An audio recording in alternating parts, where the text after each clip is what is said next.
Welcome to Pomeroy, Ohio. It is one of the many Ohio Valley communities that have contributed to the development and prosperity of the United States. During the latter half of the 20th century, thanks to the automobile and excavation practices becoming more common, valley towns like Pomeroy began expanding to the tops of their surrounding hills. But the heart of the town originated between a rock wall and a river. Valley villages were built tight to maximize the little land available. But not all structures have stood the test of time, and the voids some leave reveal fascinating clues to construction practices of a bygone era, but others provide an unappealing reminder that no matter how slow, change is an irrefutable aspect of life, and some structures, no matter how sound they might be, have become outdated and can no longer suit the purposes they were built for.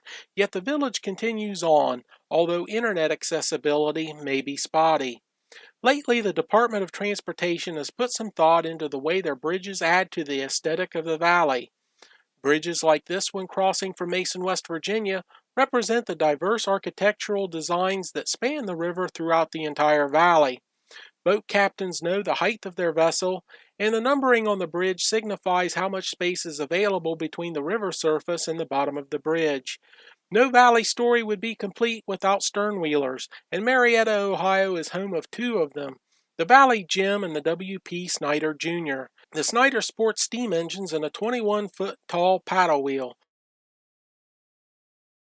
Like the changing of the seasons, river levels rise and fall. Only 3 weeks earlier, the river levels reached cars in the top right of the frame. Mud layers remain on the embankment from when the waters receded. Sometimes they look like stair steps. Valley communities memorialize major floods the way most communities memorialize wars. The top of this post marks the crest of the water levels during the 1913 flood at the confluence of the Ohio and Muskingum rivers in Marietta. The depth at the time of this photograph is around 15.5 feet.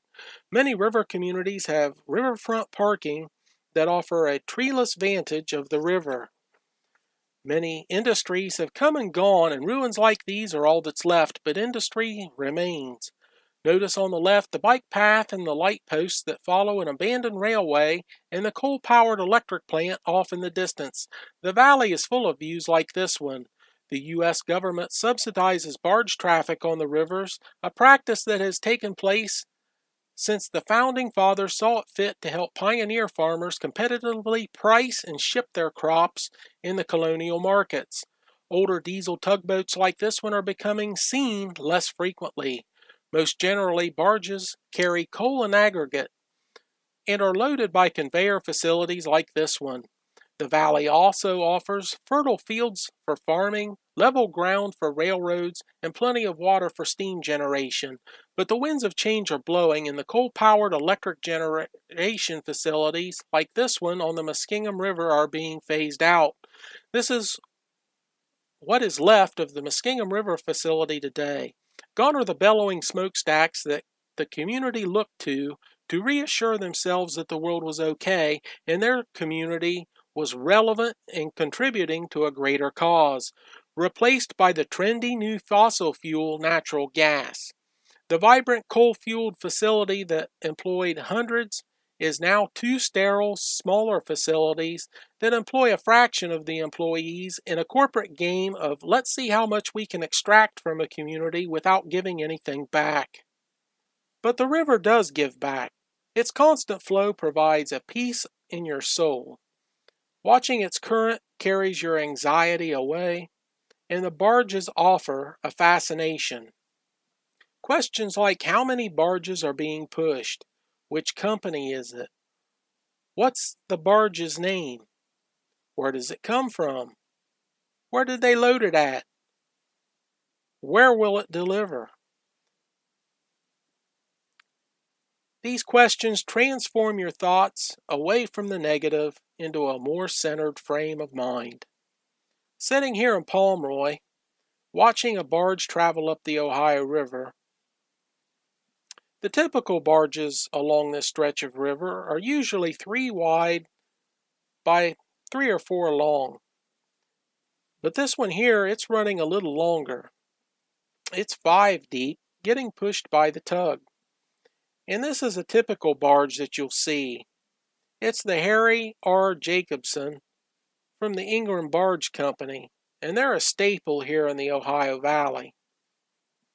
These tugs are jet engines, and as you can see, they churn up a pretty good wake. When the river gets low, things will churn up a lot of mud off the bottom. When you move away from this area, this is one of the things that you miss. The rolling hills, the layers of mud on the embankment, these things set in the back of your mind and you don't notice it until it's not there, and then you get homesick. Ian McShane said it best in the movie We Are Marshall. When I see this river, I know I'm home. As you look down here at the river, you can see the waves, and I say, listen to the waves splash the bank like a song. And they build up intensity and they build up in amplitude. And then once the crest of the waves reaches the bank, then they kind of dissipate and they slow down and they get quieter. And it's kind of a peaceful process as you watch these boats go by. Listen to the wake splash the bank like a song. Where I'm sitting at, it was underwater just 3 weeks ago. It looks like it's a long way down to the river. Got to be at least 15 to 20 feet down to the water. But 3 weeks ago, I would have been swimming right here. Now on this first barge, I'm capturing the image with the LG V10 smartphone held in my hands. The next barge that will be coming through, I'll be holding the phone with a Logitech G4 gimbal, and we'll play the natural sound and my narration live.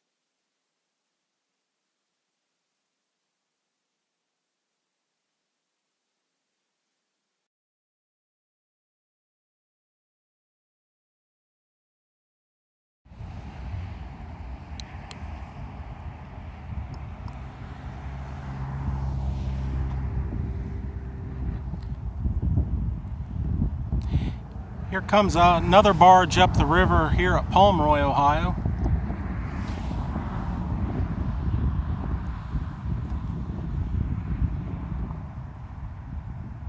Most of the bridges that you see are marked with numbers that indicate the clearance between the top of the water level and the bottom of the bridge. It's just like an interstate highway where you see 13.6 on many of the bridges. Well, the water levels fluctuate, so there's a set amount of clearance that is needed for the top of the tugboats to clear the bottom of the bridges. And when the water levels get so high, there may not be enough clearance, and those numbers marked on the bridge posts allow tugboat operators to know whether they're going to clear the bridge or not. This barge here, it looks like it's going to be a coal barge, and it's not an Ingram. Ingram is the main company that you usually see here on the river, but this one here is not an Ingram. And this one here is only running about 3 deep by 3 wide. So this is a normal barge load that's coming up here in the mid-Ohio Valley.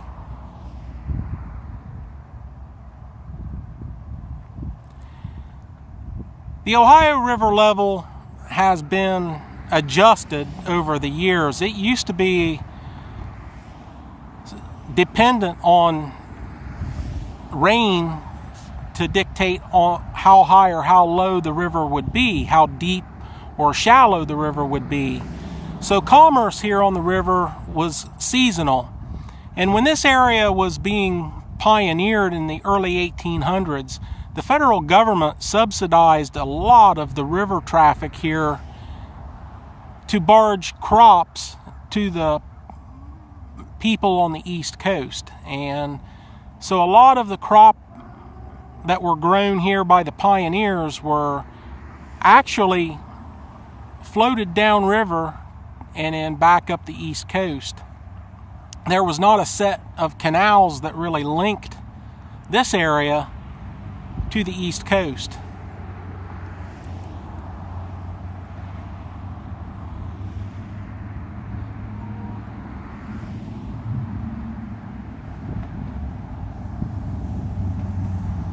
The barges are a slow pace, and it's just really nice to sit here and watch them go up and down the river. We haven't seen any go down the river, but this is the second one here in an hour that's been going upriver.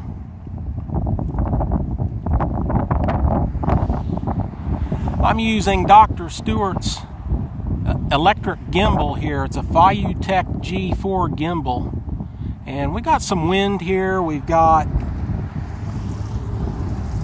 a shaky operator, but we're playing with this gimbal. It's got about 10 minutes before the motors really get to acting up with it, get hot, and I found that the batteries last about 20 minutes in it. So this is a Hoosier State barge, Hoosier State tugboat.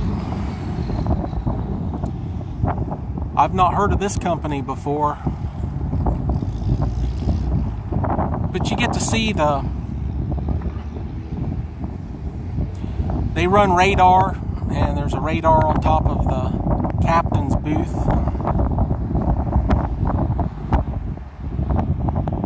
Yeah, this the wind is catching the cell phone, and the gimbal's trying to react, and it's interesting to play around with the different technologies.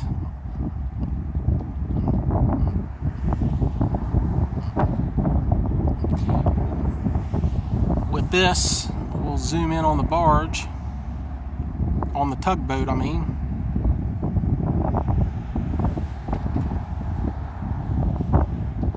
And the gimbal's wanting to fight me with it.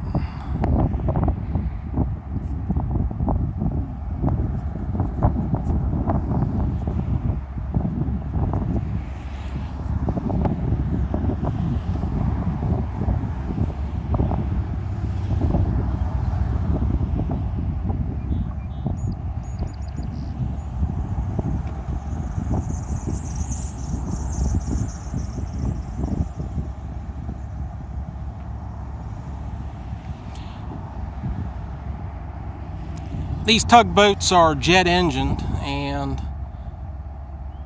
we're not getting a very loud engine sound from them today. So they're not running full steam ahead. They're just putt-putting it up the river.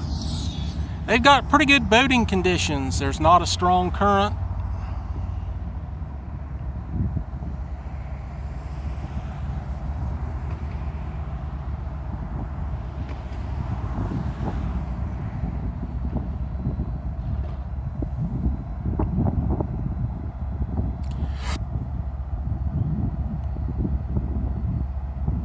And you can see the wake. This one's not kicking up much of a wake at all. You can see the mud levels on the back embankment over there. Where I'm sitting at a month ago was completely underwater. And if we pan down, get this gimbal to work a little bit, you can see there's probably about 20 feet between me and the river level. So the river's dropped 20 feet back down to about normal level.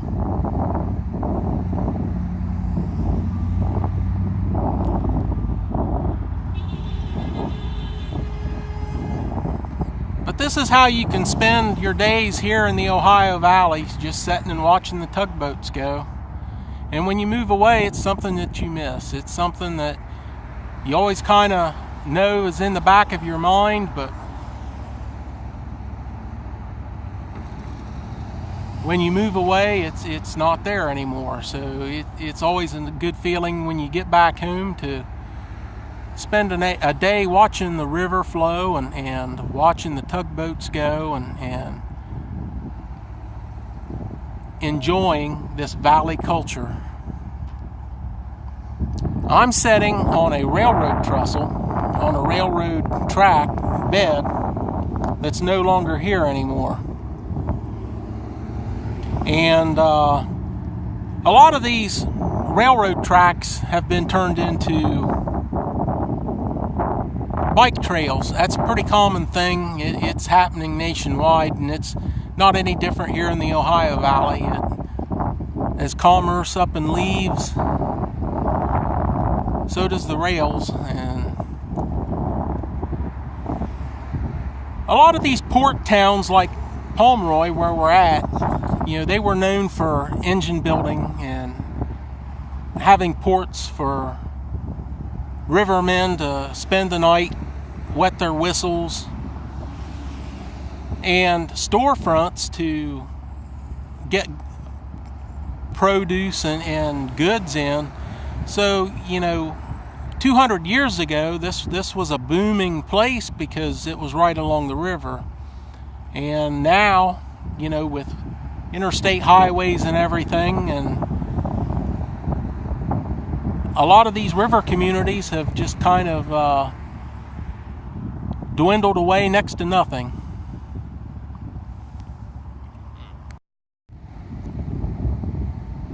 We're at the dam just upstream on the Ohio River from Racine, Ohio. We're looking at the locks, and this is where the barge traffic comes upriver and enters in behind this concrete wall. And there's a set of lock doors that open and close and allow the boats to adjust to the different levels of water above and below the dam. Now it looks like there's a couple of floodgates open there that is allowing the flow, and they can open all of those gates or close all of those gates depending on how much current and what the river level is. And they can somewhat monitor the river levels and control them by these floodgates. This is a typical lock and dam on the Ohio River.